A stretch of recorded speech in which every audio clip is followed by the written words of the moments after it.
ভাইরে ভাই, mega star Shakib খানকে কপি করলেন কেজিএফ মুভির নায়ক ইয়াশ। হ্যাঁ বন্ধুরা, আপনারা ঠিকই শুনতেছেন, মেগা স্টার শাকিব খানের তুফান মুভির একটা সিন আসলে কপি করলেন ইয়াশ, যেখানে আসলে আজকে টুকসিক মুভি ইয়াশের আপকামিং যে মুভি আছে সেখানে ওনার পোস্টার বের হয়েছে আজকে, এবং এই পোস্টারের মধ্যে কিন্তু শাকিব খান যেভাবে বসে থাকে সেম টু সেম ইয়াশ কিন্তু উল্টো দিকে হয়ে বসে আছে।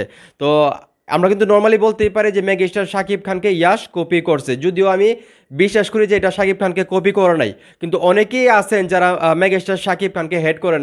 আজকে যদি এই সিম টু সিম লুকটা যদি মেগাস্টার শাকিব খানের বের হইতো, ইয়াশ যদি এইটা 1-1.5 বছর আগে করতো, এবং আজকে যদি শাকিব খানের কোনো পোস্টার বের হইতো এভাবে বৈশা, তাহলে কিন্তু আপনারা বলতেন যে মেগাস্টার শাকিব খান তো ইয়াশ থেকে কপি করছে, নকল করছে, এগুলো কিন্তু আপনারা বলতেন, একটা 100% শিওর আপনারা বলতেন, এতক্ষণে ফেসবুক গরম করে রাখতেন। ঠিক আছে, তো এই জন্য আমি কথাটা বললাম যে মেগাস্টার শাকিব খানকে কপি করছে ইয়াশ, যদিও ইয়াশ হয়তো বা বরবাদ মুভি দেখে নাই বা পোস্টার দেখে নাই, কোনো কিছুই দেখে নাই, কিন্তু আপনাদের মানে ধারণা মানে চেঞ্জ করার জন্য আমি এই কথাগুলো বলতেছি। কারণ ভাই, প্রত্যেকটা হিরো, প্রত্যেকটা পরিচালকের আলাদা ভিশন থাকে, তারা তাদের প্ল্যানিং মতো কাজ করে।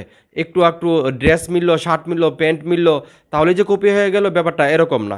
তো আমি এইটাই বলতে বুঝাতে চাইতেছি আপনাদেরকে যে মেগাস্টার শাকিব খান একটা কিছু করলে আপনারা বলেন কপি, নকল, এটা ওইটা, কিন্তু দেখেন এখন যদি ইয়াশের জায়গায় শাকিব খান থাকতো, তাহলে অবশ্যই আপনারা আজকেও বলতেন যে মেগাস্টার শাকিব খান ইয়াশকে কপি করছে। তো যাই হোক, এর জন্য এই ভিডিওটা বানাইছি। তো শাকিবান যারা আসো, আমি যে কথাগুলো বললাম যে আজকে শাকিব খান যদি ইয়াশের জায়গায় হইতো, তাহলে হ্যাটার্স যারা আছে তারা বলতো যে শাকিব খান কপি করছে। এটা কতটা সত্যি বলছি সেটা অবশ্যই কমেন্ট করে জানাবা। ভিডিওটা ভালো লাগলে অবশ্যই শেয়ার করবা।